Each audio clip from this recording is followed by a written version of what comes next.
मी अरुण उपाध्याय, जनजाती कल्याण आश्रम सोलापूरचा सचिव। या अंतर्गत आम्ही वनभाजी महोत्सव म्हणजे रानभाजी महोत्सव हरिभाई देवकरण प्रशालेच्या आवारामध्ये असलेल्या एसपीएम इंग्लिश मीडियम स्कूलच्या मध्ये तिथं 17 ऑगस्ट या ठिकाणी आयोजित केलेला आहे। तो महोत्सव हा 11 ते 3 या वेळेत होईल। त्याचे उद्घाटक पद्मश्री श्री चैत्रामजी पवार की ज्याने वनवासी विभागामध्ये वनवासी भाग हा सगळा सुजलाम सुफलाम केलेला आहे आणि अशा त्यांच्या मार्फत आपण हे उद्घाटन करणार आहोत।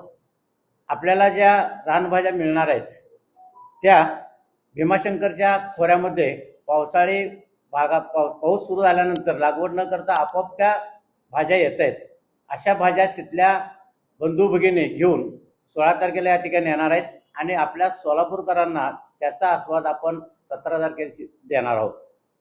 त्याचबरोबर सोलापूरची जी शाखा आहे ती या वनवासी कल्याण आश्रमच्या अंतर्गत जनजाती कल्याण आश्रम म्हणून आम्ही इथं काम करत असताना इथला निधी वनवासी बांधवांना पोचवणं, त्याचबरोबर हे अशा प्रकारचे वनवासी आणि आपण शहरवासी हे एक आहोत, भारतवासी आहोत आणि त्यांची ओळख आपल्याला व्हावी, त्यांची संस्कृती आपल्याला कळावी, त्यांना आपली ओळख व्हावी या दृष्टिकोनातून वनवासी आणि आपण शहरवासी यांचा संगम घडवून आणण्याचा आम्ही हा महोत्सवाच्या निमित्तानं प्रयत्न करीत आहोत। याचे उद्घाटक जे चैत्रामजी पवार आहेत त्यांची पूर्ण माहिती आपल्याला दिलेलीच आहे।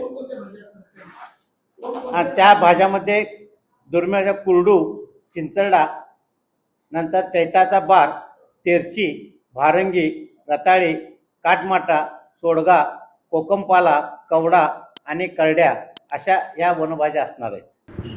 लेटेस्ट अपडेट सुपरफास्ट बातम्यांसाठी सबस्क्राइब करा, फॉलो करा MS13 न्यूज, सोलापूरकरांच्या हक्काचं।